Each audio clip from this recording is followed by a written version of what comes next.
Hola, ¿qué tal? Bienvenidos a Página Central, soy Carlos Daniluk y estamos entrando de la redacción aquí en el estudio porque tenemos una buena visita.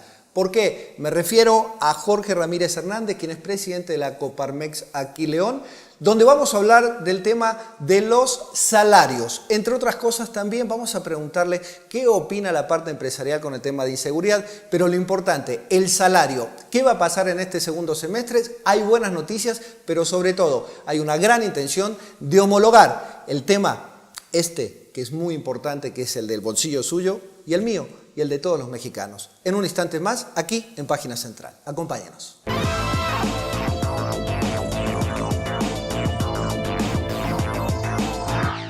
Bien, continuamos aquí en Página Central y permítanme presentarles a Jorge Ramírez Hernández, presidente de la Confederación Patronal de la República Mexicana, Coparmex. Jorge, qué gusto tenerte en Página Central nuevamente. Muchas gracias, Carlos. Estamos encantados de estar con ustedes. La verdad es que nos da muchísimo gusto ser una vez parte de tu gran proyecto, de tu gran plataforma que estás sacando en el internet y me parece sensacional estar contigo. Muchísimas gracias. Queremos informar, que esa es la idea. Queremos ponerle a la gente de primera mano la información que atañe a cada una de las etapas de nuestras vidas, de lo que trascendemos en el plano social, en el plano económico.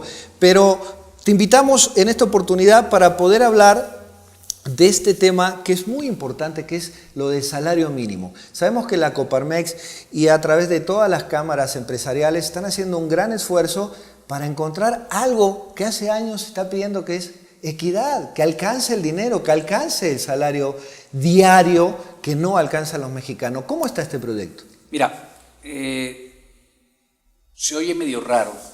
No importa, vamos a decirlo igual. Porque es un tema que normalmente no propone el empresariado, el patrón. Normalmente el paradigma de subir el salario real tenía dotes de inflacionario y hablábamos de que podíamos subir los precios. O de egoísmo, ¿no? Más que egoísmo, un paradigma que teníamos en cuanto a temas de inflación. Y no hay peor impuesto que la inflación. Que la inflación, seguro. Pero hicimos muchos análisis en la Coparmex, nos dimos cuenta que realmente la falacia que tenemos hoy para salario mínimo, el más bajo de América Latina, es un tema pues anacrónico en México.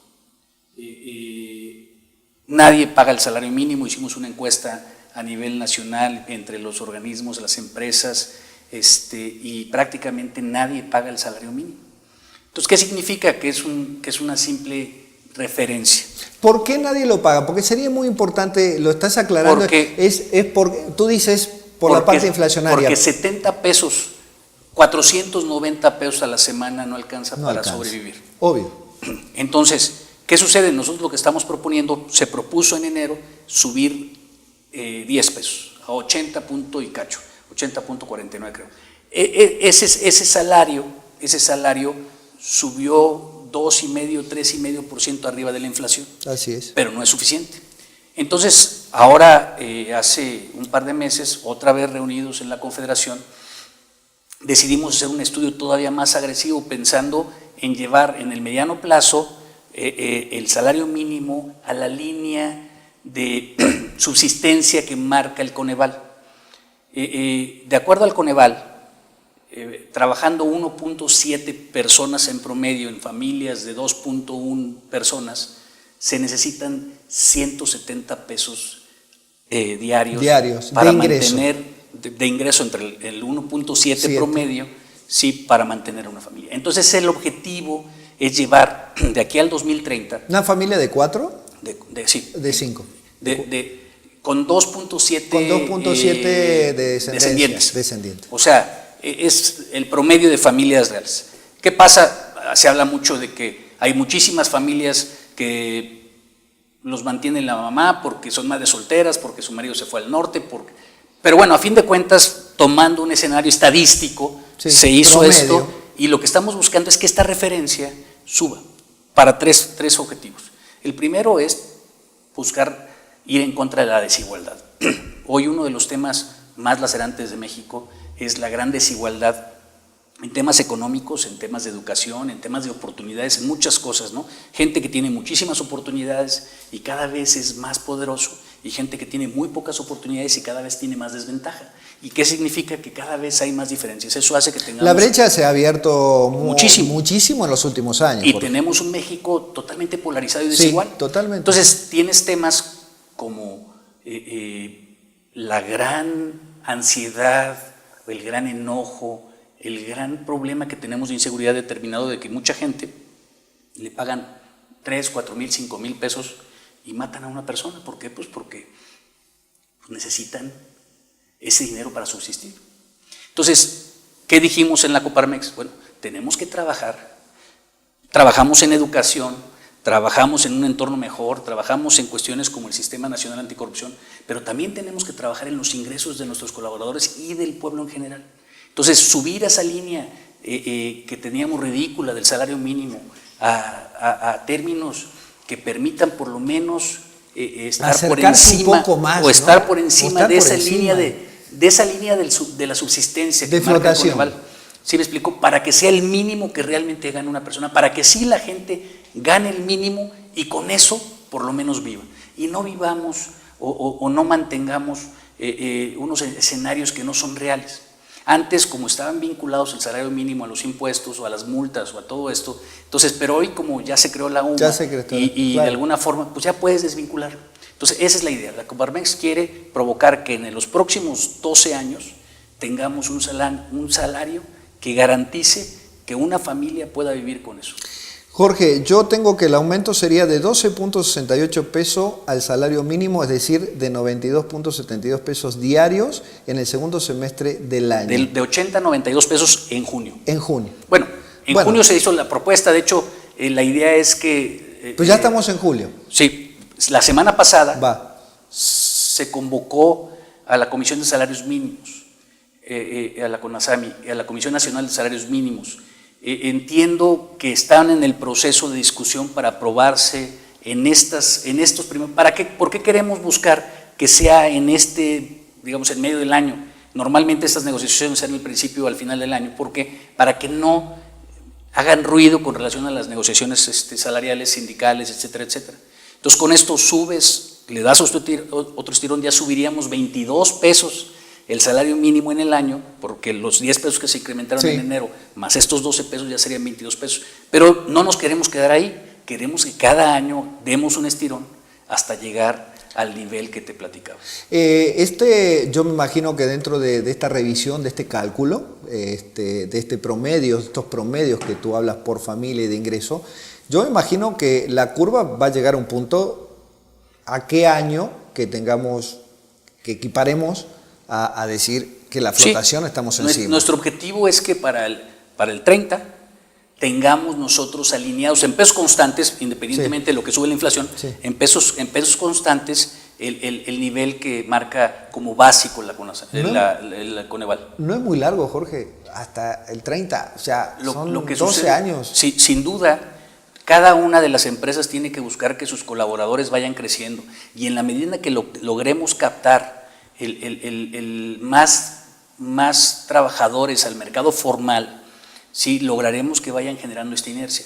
Pero la realidad es que hay que buscar que sean cosas que sean posibles. Posible, seguro. O sea, a nosotros nos gustaría que mañana pudiéramos llegar a ese nivel, claro, pero la realidad es que el impacto en la economía que pudiera tener, el impacto con empresas grandes, con la diferencia en competencia sobre los informales y los formales, porque para esto tienes que tener una serie de estrategias alineadas. Entonces no es tan fácil. ¿La parte informal juega un papel en contra de la parte formal? Por supuesto, sabemos que es negativa esa parte. Al momento que tú tienes un salario formal, no implica solamente el costo del salario, también implica todo lo que representa la carga social. Bien. Los costos derivados del Seguro Social, del Infonavit, de las Afores y todo lo que va de la mano con las prestaciones. Esto también es un impacto que en el mercado informal no se ve. Entonces, ¿qué pasa? Lo que queremos es minimizar, buscar, alineados con el gobierno federal, con la Secretaría del Trabajo, que vayamos minimizando la cantidad de personas que están en este mercado informal, pero fortalecer la línea básica del salario mínimo también en la formalidad.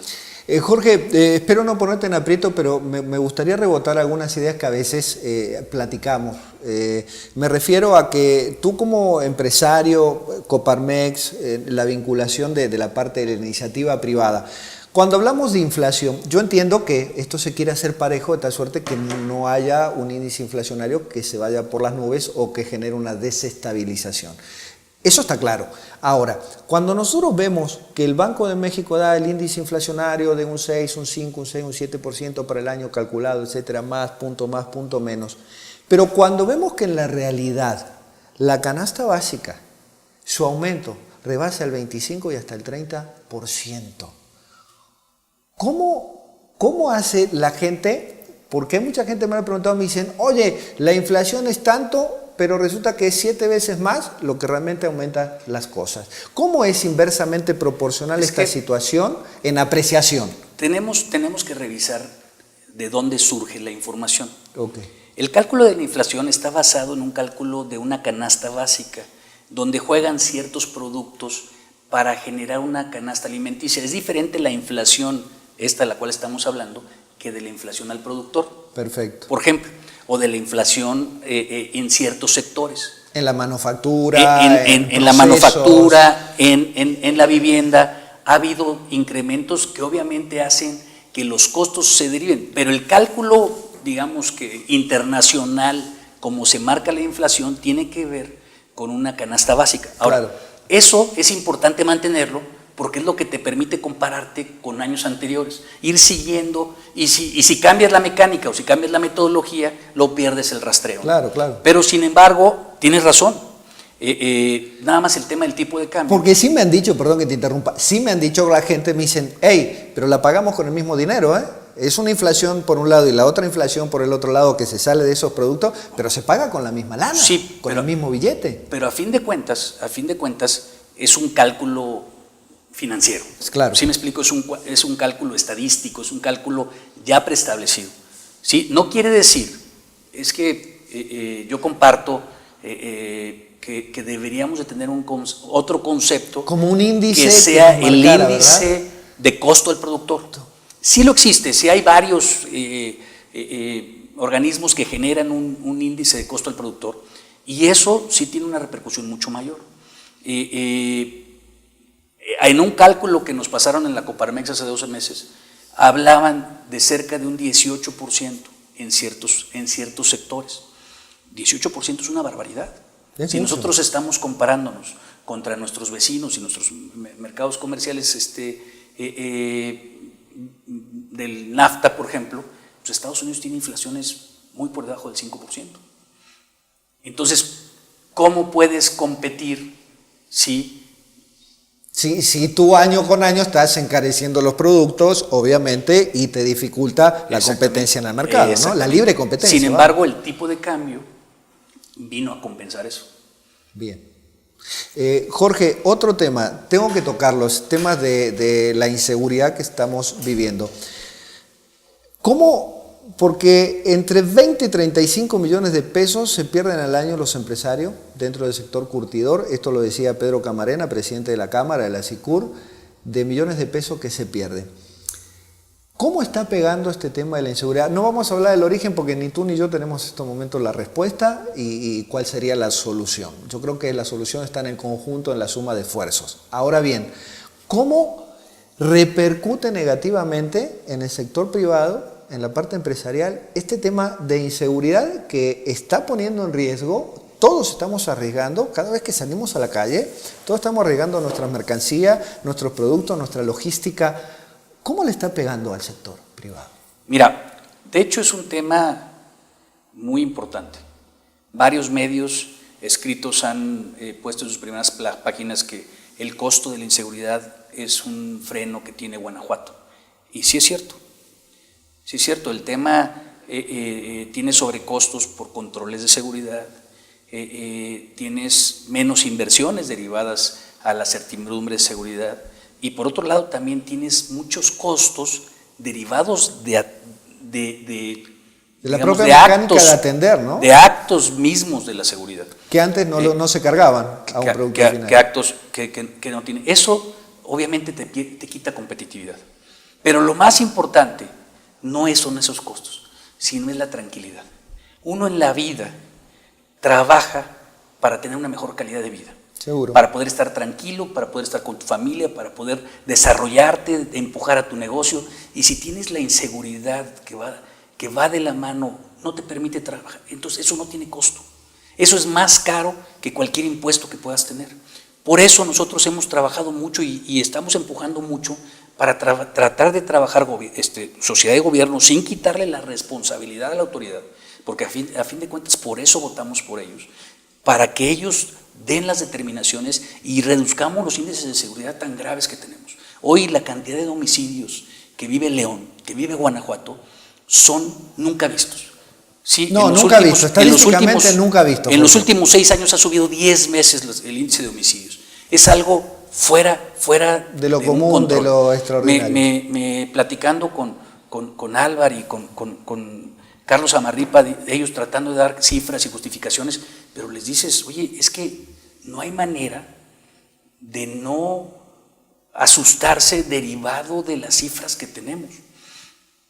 Y la verdad es que si no nos comprometemos todos, desde prácticas preventivas, dentro de las empresas, pero también dentro de las familias, para evitar ser tomados por esta inseguridad. De hecho Jorge, hemos platicado con gente que en diferentes zonas de León, ya a cierta hora, la gente ya no quiere salir de sus casas, es decir, hace sus quehaceres, están cambiando sus hábitos de movilidad, de entrada y salida de su casa, porque son zonas que han entrado muy en riesgo con respecto al tema de inseguridad. Pero fíjate que tenemos 2 problemas.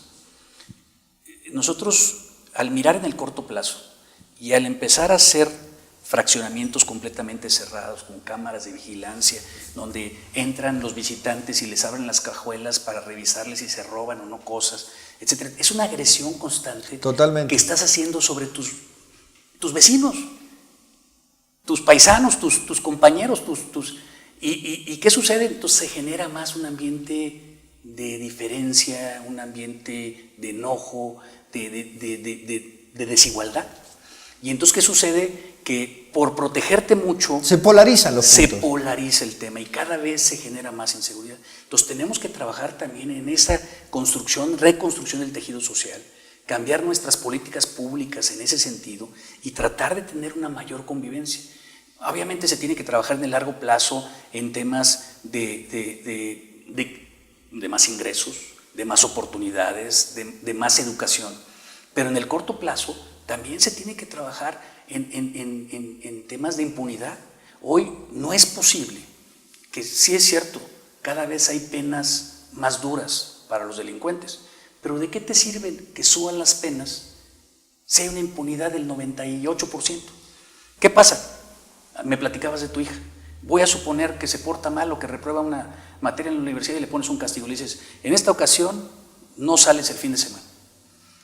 Pero llega contigo, te da un besito y te dice, papá, y le das permiso que se vaya. Y al fin de semana o al siguiente mes reprueba 2. Y entonces le dice, ahora no sales en el verano. Ay, papito, etcétera. Y le compras el viaje para que se vaya de vacaciones. Sí, no importa que suben las penas. El tema es que cuando te toman la medida y saben que no tienen consecuencias, no importan los actos que hagan. Lo mismo sucede con hoy. Empezaban con pequeños robos a casa, a habitación, con pequeños robos. Fueron subiendo y hoy ya estamos en temas de homicidios. Sí. ¿Y grave. ¿Qué pasa? Si los agarran. Rebasó esto a la autoridad, ¿verdad? Por supuesto. Si los agarran y luego los dejan ir, ¿sí explico? Pues cada vez los envalentamos más. Y entonces, ¿qué sucede? Que cada vez es más fácil que sigan vertiendo. Entonces, tenemos que trabajar mucho en este tema. El Código Penal Nacional y Federal, en la Coparmex estamos trabajando mucho para que se reforme, porque trajeron leyes muy modernas, muy reformistas en lo que tiene que ver con derechos humanos, que es muy buena, pero que aplican en Dinamarca o en Holanda, donde ya no hay cárceles, donde la gente es muy civilizada y no tiene las grandes diferencias que tenemos nosotros. Nosotros tenemos que tener leyes mucho más estrictas, mucho más justas, donde mucha más adecuada a la formación y educación que tenemos. Si la haces, la pagas. Claro. Porque es la única manera que vamos a lograr que la gente tenga. Lo mismo con el Sistema Nacional Anticorrupción. ¿Qué es lo que estamos tratando de buscar? Que las penas sean lo suficientemente fuertes para que inhiban la corrupción. O sea, que te cueste más caro el castigo que vas a tener que lo que vas a lograr por medio de la corrupción. O sea, que si te dan el diezmo, que si tú pides el diezmo, o que si tú das el diezmo como empresario para hacer un contrato, para hacer lo que sea, ¿sí? Que cuando se den cuenta te cueste 50 veces Claro. el tema. Y entonces sí te la vas a pensar 2 veces cuando la próxima vez que quieras dar una mordida para ganar una obra, ¿verdad? Exactamente. Pero si te cuesta. Si nada más te dicen que te va a costar y no te cuesta nada. Y no te cuesta nada. Entonces, y nunca te llega la penalización. Y entonces seguimos en lo mismo.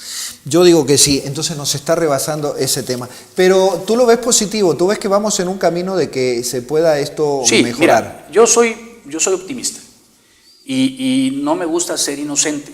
Pienso que tenemos que trabajar mucho, pero que si trabajamos bien coordinados y con buena voluntad, lograremos. Pienso que las autoridades están rebasadas.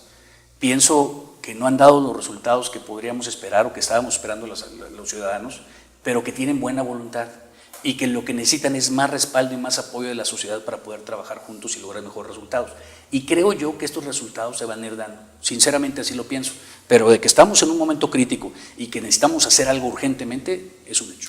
Oye, la semana pasada, no quiero perder la oportunidad de comentar contigo, la semana pasada, precisamente el 27 de junio, estuvo por acá Gustavo de Hoyos, quien es el presidente de Coparmex a nivel nacional, y hicieron el foro de oportunidades y amenazas rumbo al 2018, la agenda del sector privado. ¿Qué efecto generó todo esto? Mira, te platico. En resumen, ¿qué es lo que más me dejó esta visita de Gustavo de Hoyos? Que si la sociedad se compromete, realmente puede hacer que cuestiones que veíamos como el tema de la inseguridad, o como el tema de la corrupción, que veíamos que era algo cultural, algo intrínseco en el mexicano. Sí, que ya estaba en el ADN, ¿no? Sí, está de hecho. Se puede cambiar. Yo no comparto eso. Yo no pienso, yo no pienso que sea una parte del ADN. Sí pienso que hay una enfermedad social que tenemos, pero que se puede curar y que de alguna forma podemos corregir. Te explico. Hace 2 años se reúnen Transparencia Mexicana, el INCO y la Coparmex. Decimos, tenemos que hacer algo por la corrupción. Tenemos que trabajar en un tema tan importante. Entonces deciden, arman una ley con prácticas internacionales, ¿sí? Una iniciativa de ley, la proponen, ¿sí? Y para esto necesitan un determinado número de firmas. Entonces dicen, vamos a juntar las firmas, vamos a ver cómo lo hacemos. La meta eran 150,000 firmas y se consiguen 600,000. Se meten las firmas, se mete el Congreso, se legisla. Después de mucha presión y un año de presión, sí sale en el Senado. Pero bueno, pues ahí un senador de esos sin partido, independiente, saca una barrabasada de últimos momentos en las cuales decía que el sistema anticorrupción tiene 17 leyes, pero una de ellas es la famosa 3 de 3, donde todo el mundo tiene que declarar su declaración fiscal de intereses y de participaciones, ¿no? Entonces, en ese sentido, obligaban a cualquier persona que tuviera beneficio de recurso público o que tuviera uso de recurso público a presentar su 3 de 3. ¿Qué significaba eso? Que una señora que recibiera un programa social de la federación tendría que presentar su 3 de 3. Entonces prácticamente estaba desmantelando la posibilidad de hacerlo. Y eso lo hicieron la noche del día de la aprobación. Y entonces se aprueba con esto en el Senado. Obviamente la Coparmex, el INCO y Transparencia Mexicana brincan y van y se reúnen con el presidente de México. Y a base de la presión social, el presidente de México veta la ley, la modifican y sale tal cual está el Sistema Nacional Anticorrupción. Entonces, ¿qué nos dice eso? Que la sociedad tiene un poder muy importante al nivel de los partidos políticos para poder proponer, para que se legisle y para que se hagan leyes de acuerdo a lo que la sociedad exige. Ahora, en todo este año, esto sucede hace un año, y un año se dio para que se establecieran los 32 sistemas locales anticorrupción. La semana pasada se dio el de Querétaro, sí. Es el primero, pero el 18 de julio es el vencimiento del plazo para todos. Aquí en Guanajuato vamos bien, yo espero, de hecho tenemos la convocatoria para la comisión de selección, para la comisión de participación ciudadana, y entonces yo espero que para finales de julio tengamos establecido nuestro sistema, ya en Guanajuato, sistema local anticorrupción en Guanajuato. ¿Eso qué me dice? Que cuando la sociedad se compromete, trabaja de manera profesional, le mete realmente tiempo y esfuerzo, puede cambiar situaciones que antes pensabas que eran incambiables. El tema de los Duarte, el tema de los gobernadores, el tema de lo que sucede, cómo se roban las cosas en diferentes lugares y cómo dices, ¿cómo es posible que no pase nada? Y con tanta impunidad, por eso, adelante las narices de todos. Bueno, esto va a cambiar. Sin duda esto va a cambiar. Y México va a ser diferente. ¿Crees que esa va a ser la premisa del 2018 de los partidos políticos? El sistema, Digo, a los que vayamos a votar en el 2018. El Sistema Nacional Anticorrupción va a ser tan efectivo como lo fue en su momento el IFE. El IFE cambió la democracia en México. Te aseguro que el SNA va a cambiar la manera de operar en términos de corrupción de México. Esperemos que sí. Esperemos que sí. Yo estoy convencido que sí. ¿Estás convencido que sí? Bueno, hay que convencer a la gente que sí. Así es. Pues en ese sentido, pienso que si todos nos sumamos y participamos, vamos a tener un mucho mejor entorno.